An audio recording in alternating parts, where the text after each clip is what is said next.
Amen, amen. Amen, amen. Pose la question à ton voisin. As-tu amené ta Bible? Est-ce que tu as ta Bible? Est-ce que tu as ton cahier? Est-ce que tu as ton stylo? Nous sommes à l'école. Mercredi, c'est l'étude biblique. Il faut avoir un stylo, un cahier et puis sa Bible. Amen, amen. Depuis quelques semaines, nous sommes en train de partager sur la divinité de Jésus. Et lorsque nous parlons de la divinité de Jésus, nous voulons tout simplement dire que Jésus-Christ est Dieu.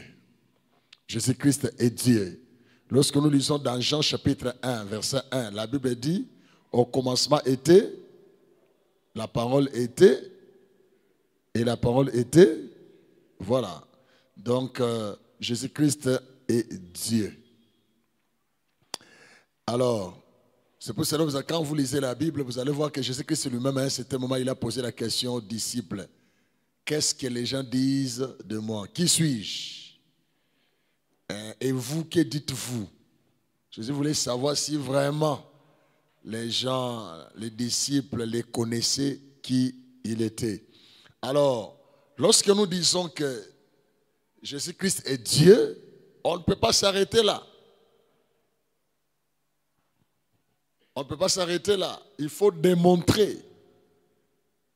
Il faut démontrer que X égale à D.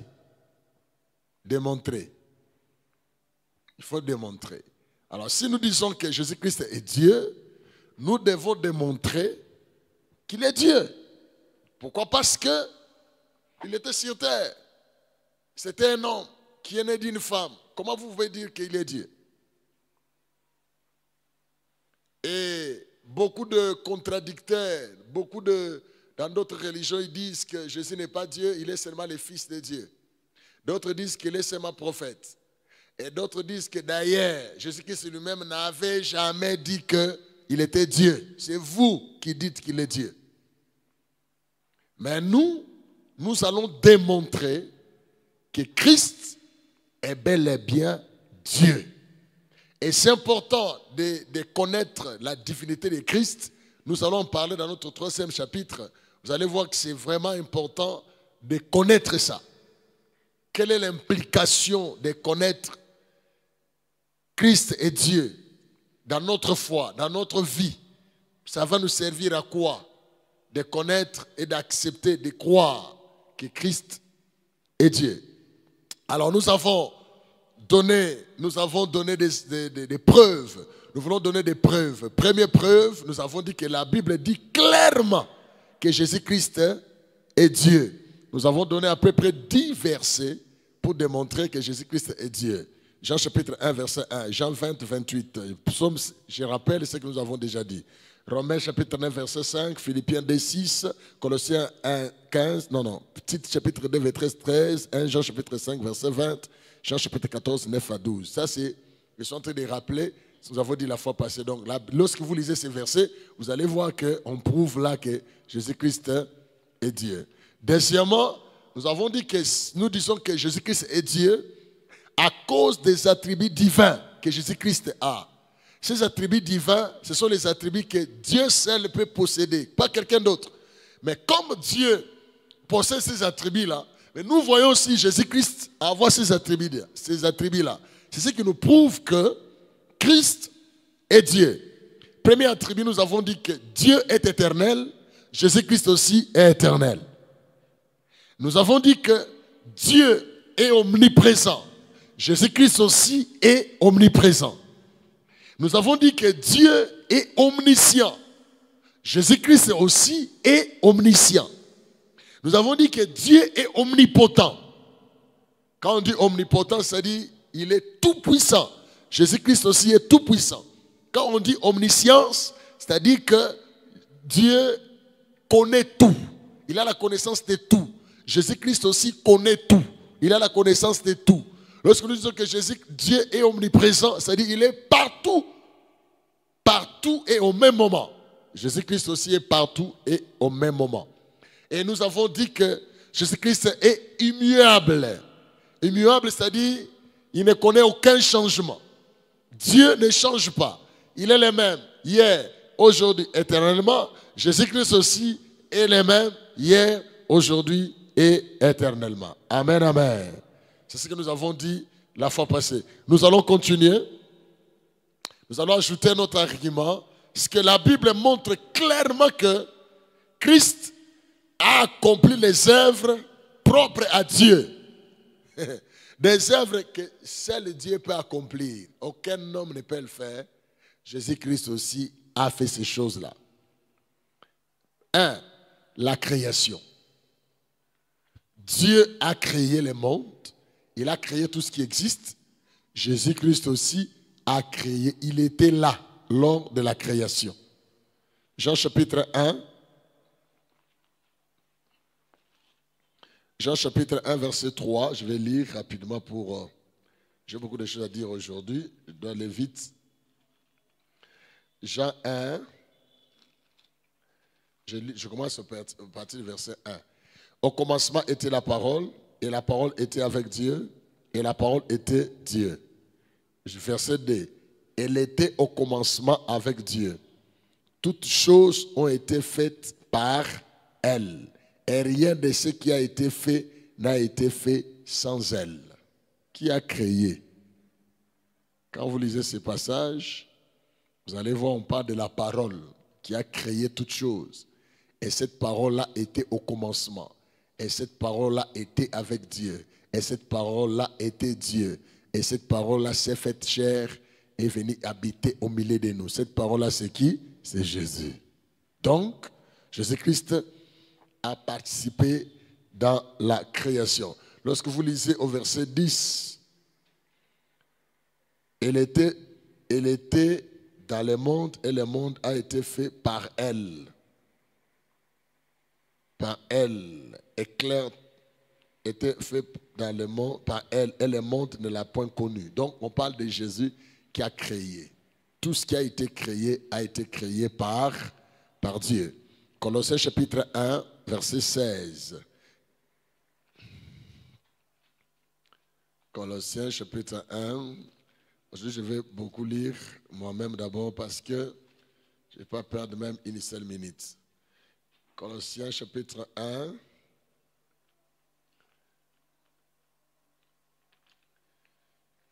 Colossiens chapitre 1, verset 16.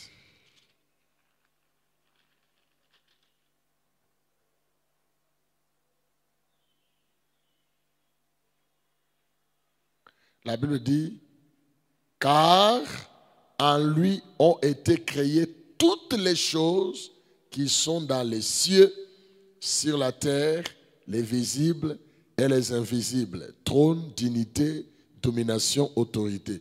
Tout a été créé par lui et pour lui. On parle de qui? On parle de Jésus. Et j'aime ça. J'aime ces versets.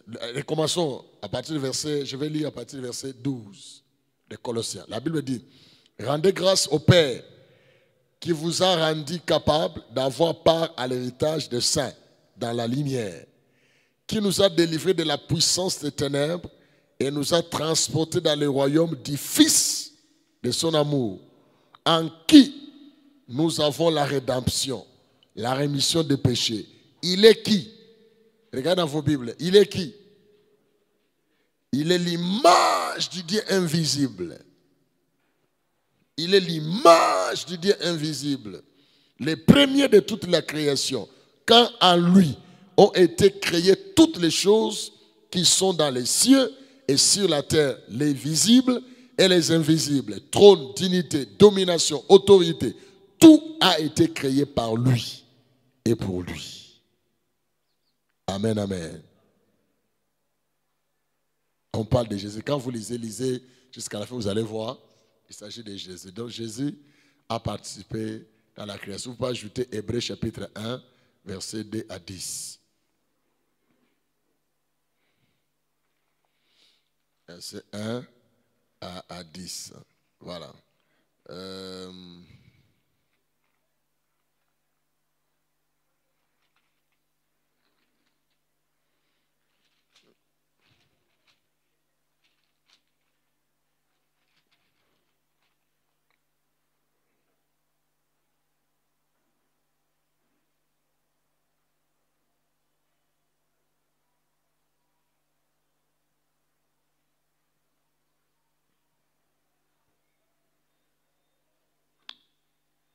Deuxième chose, c'est la résurrection et le jugement. Dieu ressuscite, Dieu juge, Jésus-Christ ressuscite et juge aussi. Matthieu 25, 31, Jean 5, 9 à 29, Actes 10, 42, 17, 31. Philippiens 3, 21.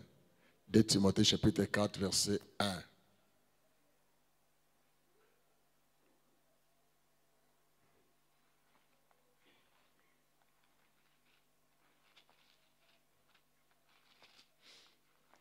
Voilà. Je vais...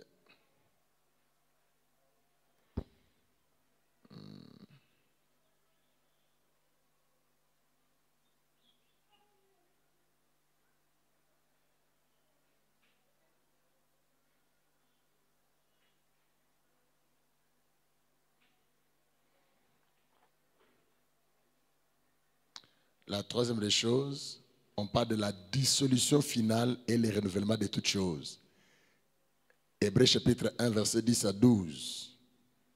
La Bible dit, « Et encore, toi, Seigneur, tu as au commencement fondé la terre, et les cieux sont l'ouvrage de tes mains. Ils périront, mais tu subsistes. Ils vieilliront tous comme un vêtement. Tu les rouleras comme un manteau, et ils seront changés. Mais toi, tu restes le même, et tes années ne finiront point. » On parle de Jésus. Vous savez que ce monde ici, Jésus-Christ va prendre ce monde, ils vont rouler ça comme un habit, on va jeter ça. Et la terre, et le ciel, on va prendre ça, on va jeter.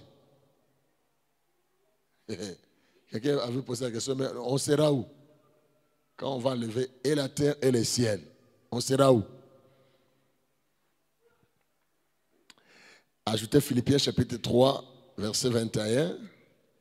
Ajoutez aussi Apocalypse 21, chapitre 5. Je vais lire un seul verset.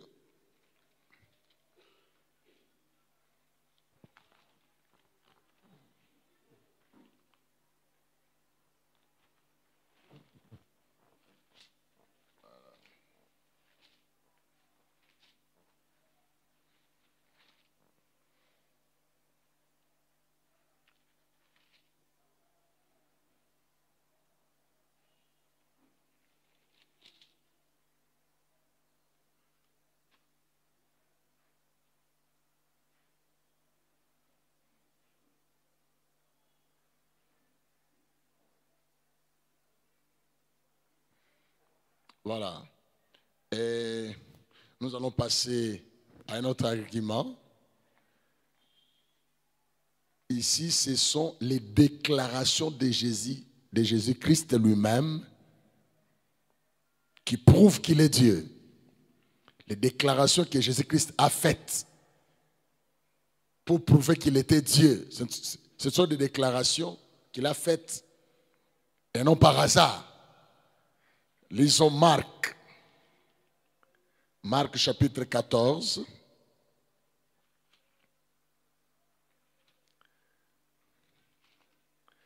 L'avantage avec la Bible électronique, c'est rapide en cherchant les versets. C'est l'avantage. Marc chapitre 14.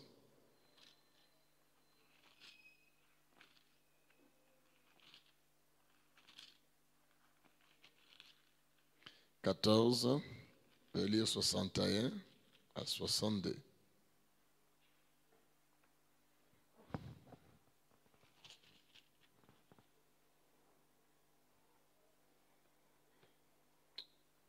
Voilà.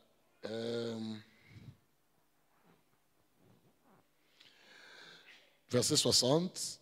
Alors, les souverains sacrificateurs, se levant au milieu de l'assemblée, interrogea Jésus et dit, ne réponds-tu rien? Qu'est-ce que ces gens déposent contre toi? Jésus garda le silence et ne répondit rien. Les souverains sacrificateurs l'interrogea de nouveau et lui dit, es-tu le Christ, le Fils du Dieu béni? Jésus répondit, je le suis. Et vous verrez le Fils de l'homme assis à la droite de la puissance de Dieu et venant sur les nuées du ciel. Vous voyez ici, les souverains sacrificateurs posent la question à Jésus parce qu'on l'avait accusé par les Juifs, tout ça, beaucoup des accusations.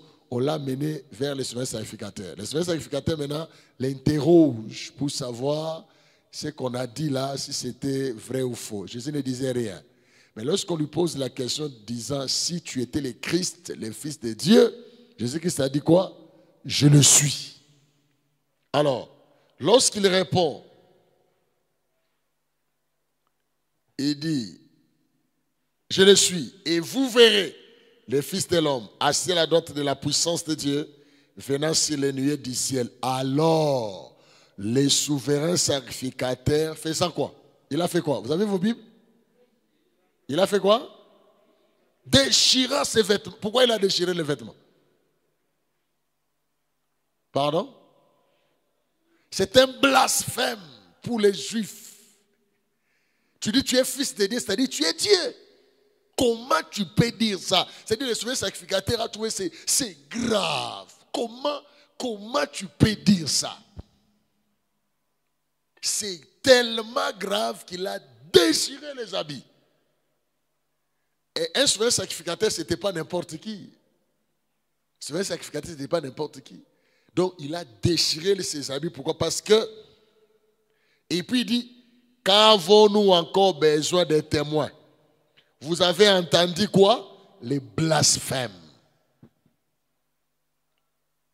Pour eux, Jésus a blasphémé. Il ne pouvait pas dire ça. Être le Christ, le Fils de Dieu. Parce que le Christ, c'était Dieu. Il savait, il avait la connaissance, il savait qui est Christ. Il est le Fils de Dieu, c'est qu'il est Dieu. Donc, c'est un blasphème. Le souverain sacrificateur s'est fâché. Il dit donc, on n'a plus besoin de témoins parce qu'il vient de blasphémer.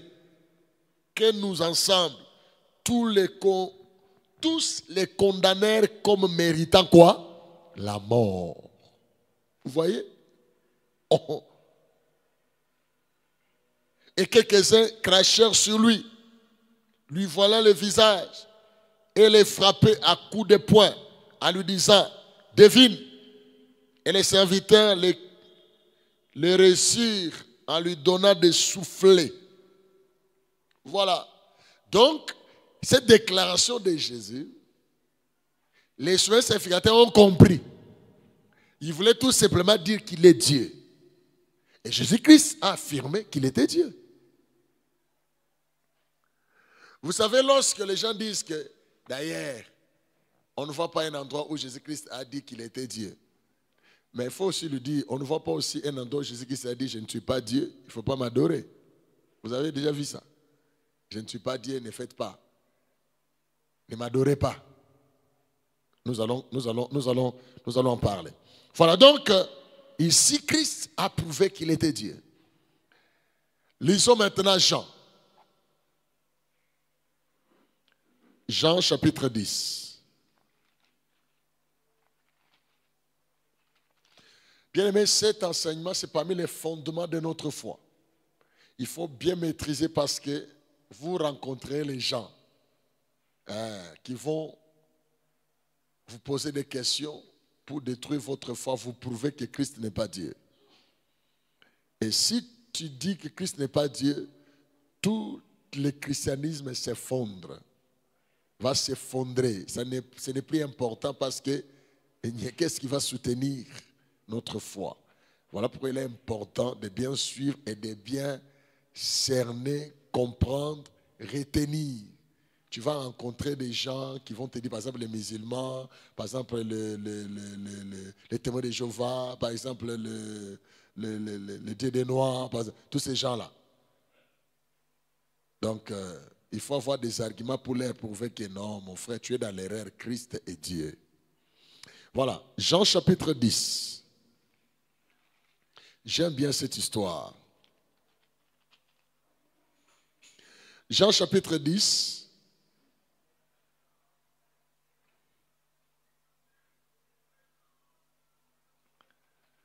Jean chapitre 10, verset 30.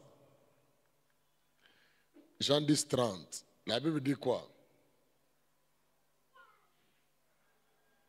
Moi et le Père, nous sommes...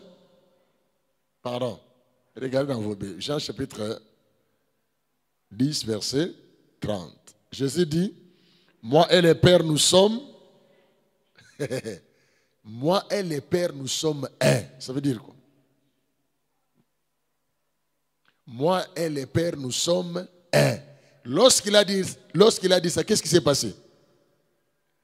Alors, les Juifs ont fait quoi? Les Juifs prirent de nouveau quoi? Des pierres pour les lapider. Comment tu peux dire ça? Parce que les Juifs ne jouaient pas. Est-ce que vous savez que chez les Juifs, les noms de Dieu d'abord, vous savez, il y a un commandement dans la Bible qui disait que vous n'allez pas prendre le nom de Dieu en vain. Les noms de Dieu chez les Juifs, même pour les prononcer, ils ne pouvaient pas les prononcer parce que c'était tellement un nom saint. C'est pour cela qu'on avait mis les acronymes de Yahweh pour ne pas seulement citer ces noms-là. C'était tellement un nom, tu peux pas. Maintenant, Jésus, toi qui es né là-bas, dans cette parcelle-là, et puis tu dis non, moi et le Père, nous sommes un. Ah, les Juifs ont pris des pierres. Il dit c'est pas possible pour les lapider. Alors, Jésus leur dit, ils ont pris des pierres. Ils regardaient Jésus. Jésus continue à parler. Il leur dit, je vous ai fait voir plusieurs bonnes œuvres venant de mon Père pour laquelle me lapidez-vous. Les Juifs lui répondirent, ce n'est point pour une bonne œuvre que nous voulons te lapider, mais pour un blasphème. Donc tu t'es fait Dieu, c'est un blasphème. C'est un grand péché. Les Juifs ont dit, ils ont blasphémé, c'est pour cela qu'on voulait les lapider. Les Juifs, lorsqu'il y avait un blasphème, on doit te lapider, te tuer par des pierres. Et alors, parce que toi, qui es un homme, tu t'es fait quoi? Oh, regardez ça dans vos Bibles. Jean chapitre 30, et Jean chapitre 10, verset 30. Ils disent quoi? Ils disent, ce n'est pas pour une bonne œuvre que nous voulons te lapider, mais pour un blasphème. Parce que toi, qui es un homme, tu t'es fait quoi? Tu t'es fait Dieu. Voilà. Jésus a dit qu'il était Dieu. Si quelqu'un te dit que, oh non, Jésus n'a jamais dit qu'il était Dieu. Il vient de dire ici qu'il est Dieu. Et les Juifs ont compris qu'il s'est dit qu'il est Dieu. Alors, Jésus leur répondit, n'est-il pas écrit dans votre loi? Je dis, vous êtes des dieux. Si elle a appelé Dieu, c'est à qui la parole de Dieu a été adressée. Et si l'écriture ne peut pas être anéantie, celui que le Père a sanctifié et envoyé dans le monde, vous lui dites, tu blasphèmes. Ah non, Jésus, est-ce qu'on peut acclamer Jésus?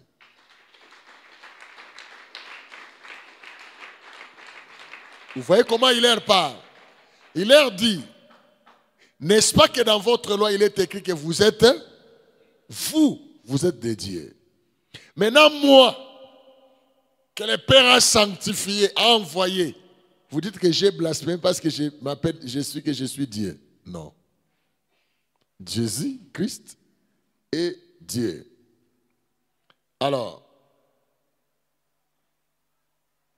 et cela parce que j'ai dit, je suis le Fils de Dieu.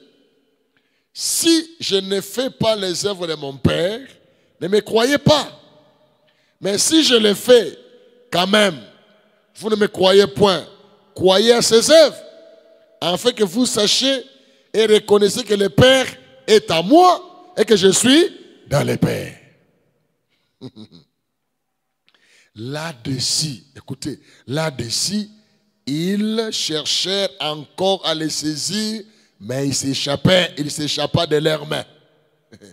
Lorsqu'il a dit ça, il dit, mais ce gars, il est tenté de continuer à parler. Il dit que le Père est en lui, lui, il est dans le Père. Ils se sont fâchés. Jésus s'en alla de nouveau au-delà du Jourdain, dans les lieux où Jean avait d'abord baptisé. Voilà. Jésus-Christ. Ils ont compris que Jésus-Christ est Dieu. Et Jésus-Christ leur a prouvé qu'il était Dieu. Et Jésus-Christ est Dieu. Nous avons encore une autre déclaration. Ouvrons encore Jean. Jean chapitre 8.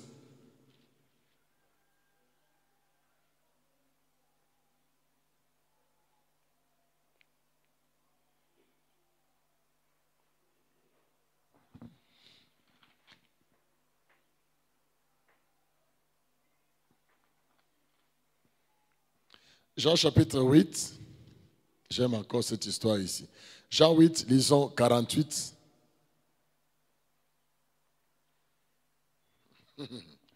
Ici,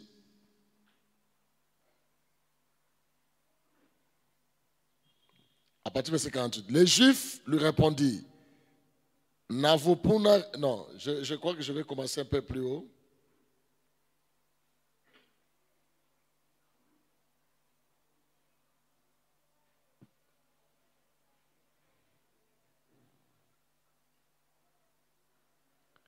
Voilà, non, bon. Les Juifs lui répondirent, n'avons-nous pas raison de dire que tu es un Samaritain et que tu as un démon? Jésus répliqua, je n'ai point de démon, mais j'honore mon Père et vous m'outragez. Je ne cherche point ma gloire. Il en est un qui la recherche et qui juge. En vérité, je vous l'ai dit, si quelqu'un garde ma parole, il ne verra jamais la mort. Maintenant, lui dirent les Juifs, nous connaissons que tu as un démon. Comment tu peux dire ça? Nous connaissons que tu as un démon. Abraham est mort, les prophètes aussi. Et tu dis, si quelqu'un garde ma parole, il ne verra jamais la mort. Es-tu plus grand que notre père Abraham, qui est mort? Vous voyez, Jésus-Christ a dit, si tu gardes ma parole, tu ne vas pas mourir. Et ils ont dit, vraiment, nous comprenons que tu as un démon. Pourquoi? Parce que notre père Abraham, c'est-à-dire c'est un père de la foi. Il a fait garder la parole, mais il a fait quoi? Il est mort. Toi, tu n'as même pas son âge. Mais tu dis que celui qui garde ta parole, il ne va pas mourir. Il ne verra jamais la mort. Et puis il dit, est-ce que toi tu es plus grand qu'Abraham? Ils sont allés provoquer les problèmes. Est-ce que toi tu es plus grand qu'Abraham, qui est mort? Jésus répondit, es-tu plus grand que notre Abraham qui est mort? Les prophètes aussi sont morts. Qui prétend-il être? Jésus répondit, si je me glorifie moi-même, ma gloire n'est rien. C'est mon Père qui me glorifie, lui que vous dites être votre Dieu. Et que vous ne connaissez pas, pour moi, vous ne connaissez pas. Pour moi, je le connais. Et si je disais que je ne le connais pas, je serais semblable à vous, un menteur. Mais je le connaissais et je garde sa parole.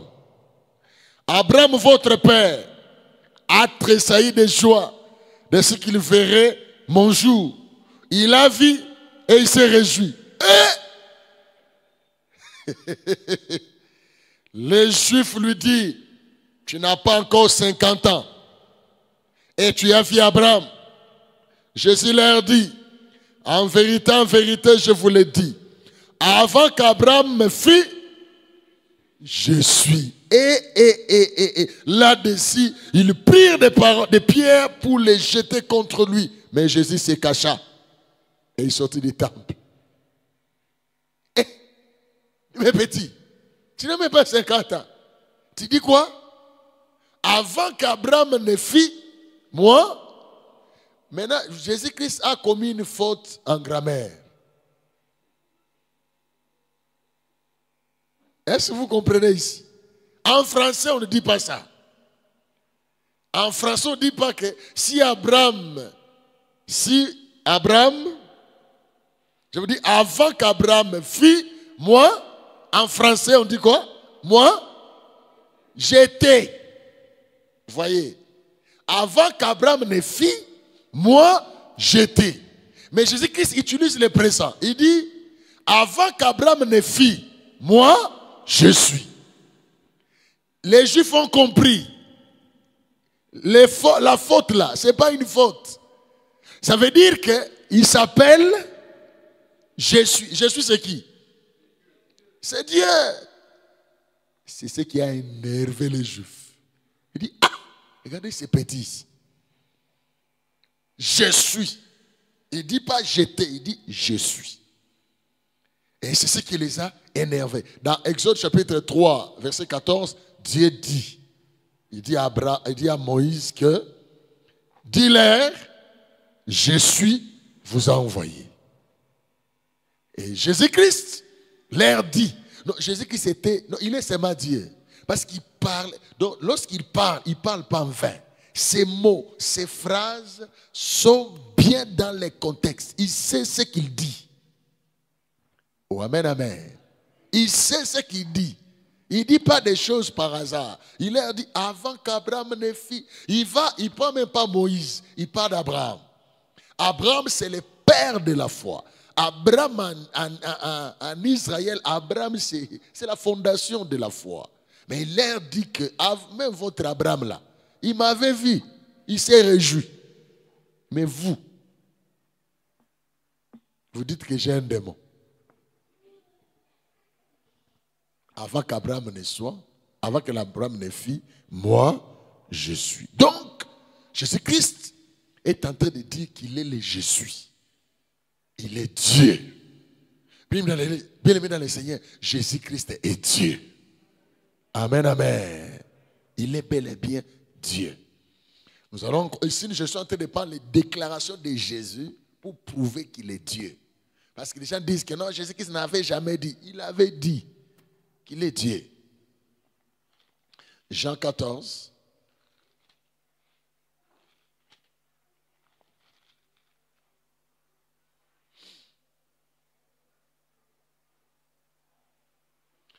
Dans Jean 14, voici, à partir du verset 8, Philippe lui dit, Seigneur, montre-nous les pères, et cela nous suffit.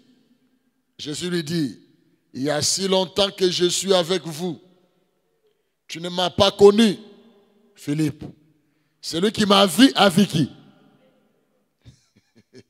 Celui qui m'a vu a vu les pères. C'est exactement. Celui qui m'a vu, il a vu les pères. Comment dit-il, montre-nous les pères? Ne crois-tu pas que je suis dans les pères et que le Père est à moi? Les paroles que je vous dis, je ne les dis pas de moi-même. Et le Père qui demeure en moi, c'est lui qui fait les œuvres. Croyez en moi. Je suis dans le Père et le Père est à moi. Croyez du moins à cause de ses œuvres. C'est clair. Le Père est à moi. Moi, je suis dans le Père. Si tu m'as vu, tu as vu qui? Tu as vu le Père. Jésus-Christ est tenté d'affirmer qu'il est Dieu. Il est Dieu. Jean 17, 3.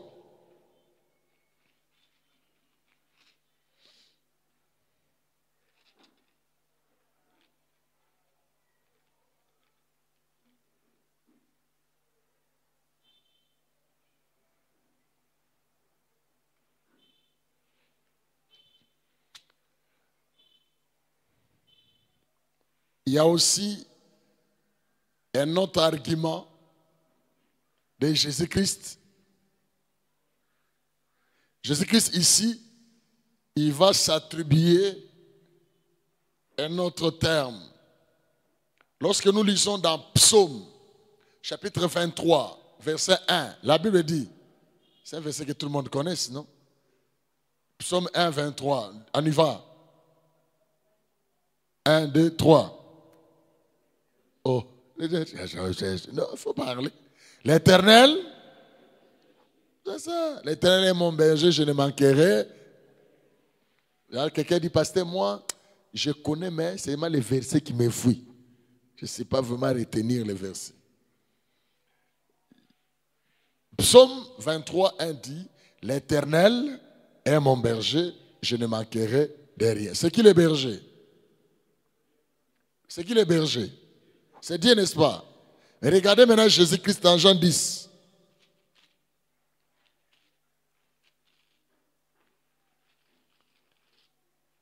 Dans Jean 10,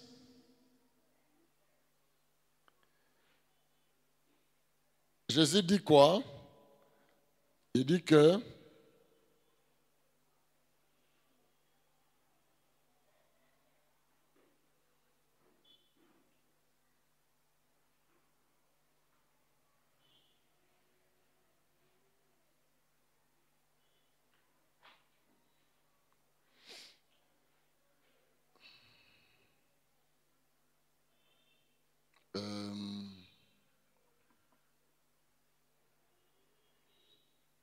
Jean chapitre 10, verset 11. Qu'est-ce que Jésus-Christ dit? Je suis? Non, je suis le bon berger. Vous savez, à l'époque là, lorsque Jésus-Christ parle, il savait que les Juifs savaient que le berger, c'est Dieu. Et lui aussi dit, je suis le bon berger. Je suis le bon berger. Il s'attribue cette identité de berger parce que lui aussi, il est Dieu. Amen, amen. Amen, amen. Ça, ce sont des arguments de Jésus-Christ lui-même par rapport à cela. Il voulait prouver que lui, il est Dieu. Jésus-Christ est Dieu. Et autre argument, c'est que Jésus-Christ, il a été adoré comme Dieu. Il est sur terre. Jésus-Christ sur terre, il a été adoré. Bien-aimé dans le Seigneur, la Bible dit dans Exode chapitre 20, verset 1 à 4, la Bible dit quoi? Quelqu'un peut trouver rapidement? Exode 20. Bon, si vous n'avez pas trouvé, moi-même je trouve, je lis. Exode 20. Quelqu'un a trouvé Exode 20, chapitre 20, verset 1 à 4.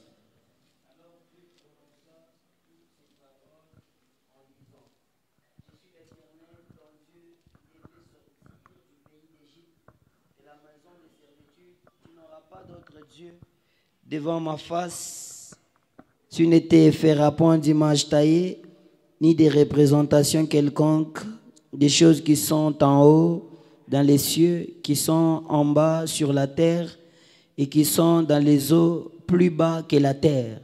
Tu ne te prosterneras point devant elles, et tu ne les serviras point, car moi, l'Éternel, ton Dieu, je suis un Dieu jaloux, qui punit l'iniquité des pères sur les enfants jusqu'à la 3e et à la 4e génération de ceux qui me haïssent. Voilà. Voilà. Vous voyez, Dieu avait interdit. On ne peut pas adorer quelqu'un d'autre. On ne peut pas même faire une représentation de Dieu. Tu prends une image, tu dis, ça c'est Dieu. Non. Une photo. Comme je vois dans certaines religions, tu vois quelqu'un qui prend une photo, il porte les photos de leur prophète ici, il est Dieu. On met ça dans des maisons. Tu vois une statue. On ne peut même pas faire une représentation de Dieu, dire que c'est Dieu a interdit. Et Dieu est jaloux. Dieu, il est le seul qui reçoit l'adoration. Personne d'autre ne peut accepter l'adoration. Dieu aime l'adoration. Et personne, tu ne peux pas te prosterner devant quelqu'un. Tu ne peux pas adorer quelqu'un. Tu ne peux pas adorer une bête. Tu ne peux pas adorer les choses que Dieu a créées. Il est le seul qui reçoit l'adoration. Vous allez voir même dans la Bible, les anges refusaient d'être adorés. Lorsqu'ils viennent donner le message et que la personne voit comme ça, non, ne fais pas ça. Je suis aussi serviteur. Il refuse. La seule personne qui reçoit l'adoration, c'est Dieu. Les disciples ont refusé l'adoration. Vous lisez dans Actes chapitre 14, verset 15, vous allez voir les disciples, on voulait les adorer, ils ont refusé. Bien-aimés dans le Seigneur, ne prenez jamais la place de Dieu. N'acceptez jamais d'être adoré. N'acceptez jamais que les gens se prosternent. Je vois certains serviteurs de Dieu, quelqu'un vient, un fils spirituel, quelqu'un s'approche, il se met à genoux pour les saluer.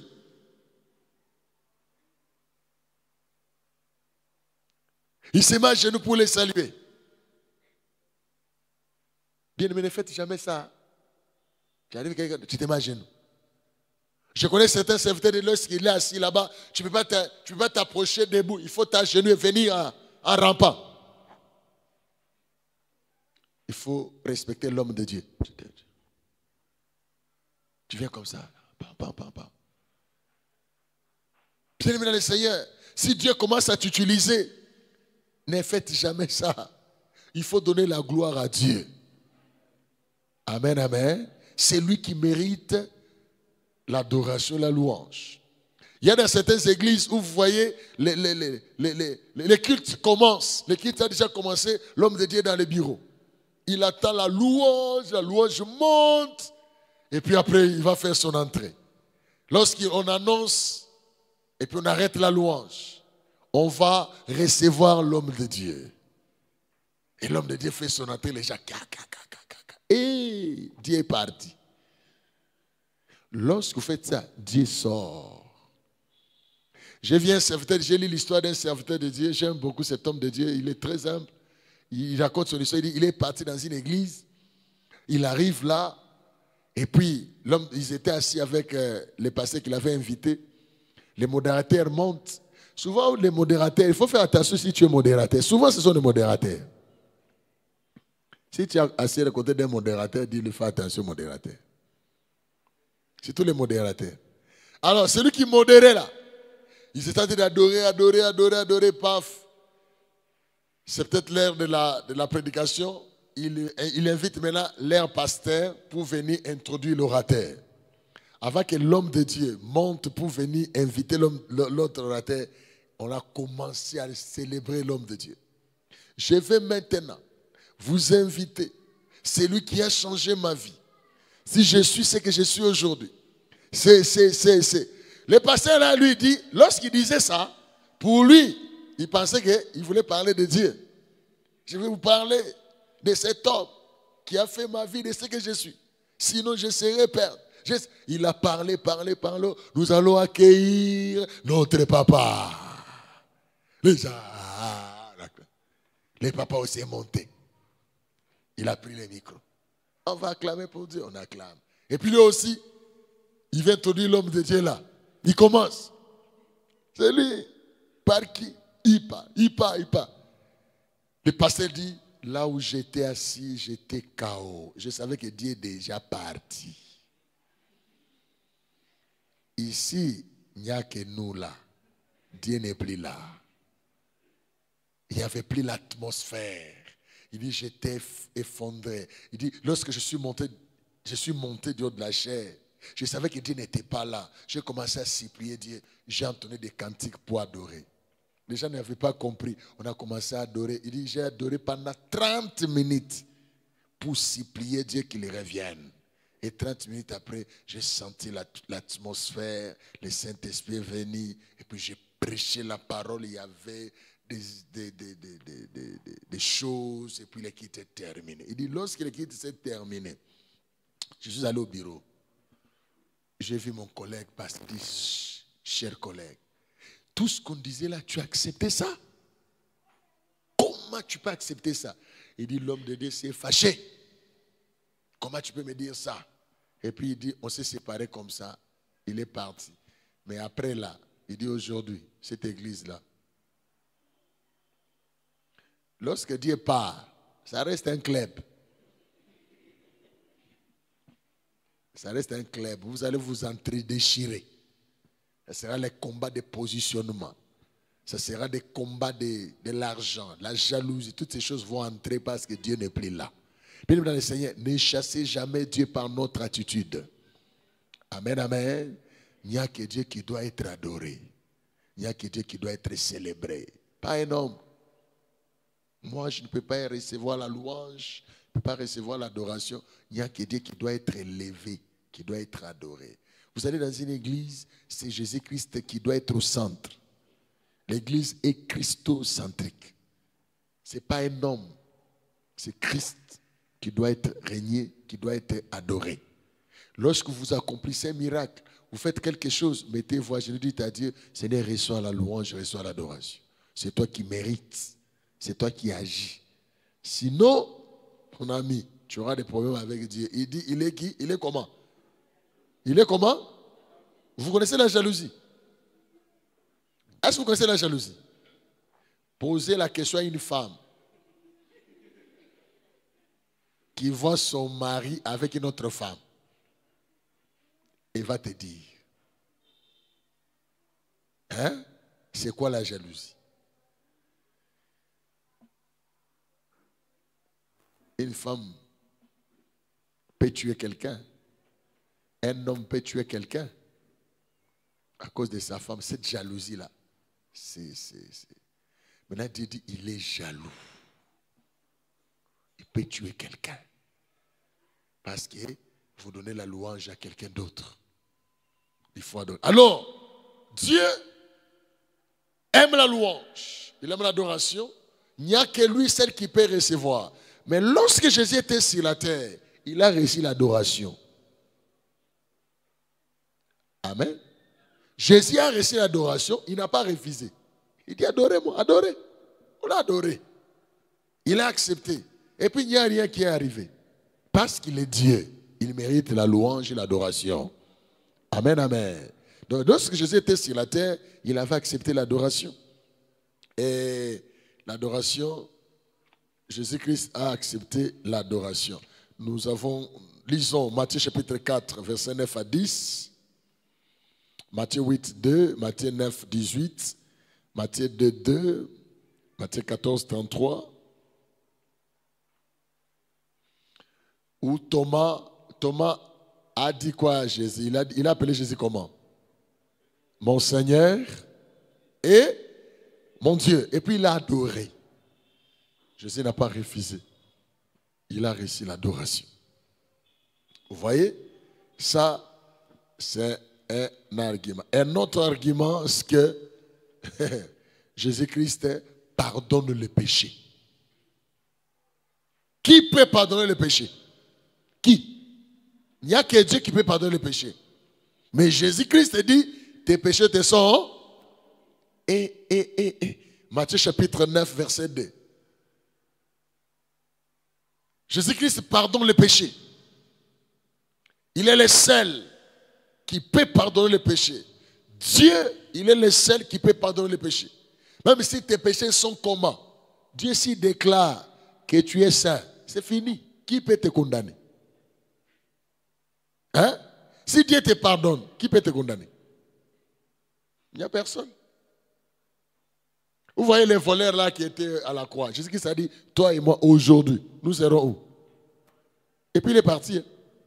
Et c'est fini. Donc il a le pouvoir de pardonner les péchés. Jésus-Christ dit, tes péchés te sont pardonnés. Prends ton lit et marche. Et puis il s'est levé aussi, il est parti. Il est Dieu. Il est le seul qui peut pardonner les péchés. Aucun homme, même un pasteur, même moi, je ne peux pas pardonner tes péchés. Je vais pardonner ça comment? Oh non, frère, viens, tes péchés sont pardonnés. Hein? À moins tu viens confesser, je vais demander à Dieu. Moi, je n'ai aucun pouvoir d'enlever. Je n'ai rien enlevé. Comme on a trompé des gens, on dit venez avec l'argent. Dieu va pardonner vos péchés. Toi aussi, tu donnes l'argent. Donnez l'argent, on va pardonner vos péchés. Et puis tu prends aussi l'argent, tu donnes pour que tes péchés soient pardonnés. Personne n'a le pouvoir de pardonner les péchés. La Bible dit que tu es le seul qui pardonne les péchés et les gens te craignent. C'est Dieu. Parce qu'il n'y a que Dieu qui pardonne les péchés. Il n'y a que Dieu. Il n'y a pas quelqu'un d'autre qui peut pardonner les péchés. Le seul qui pardonne les péchés, c'est Dieu. Que Dieu vous bénisse.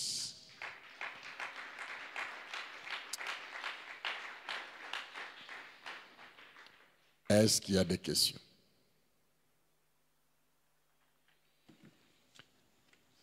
Voilà.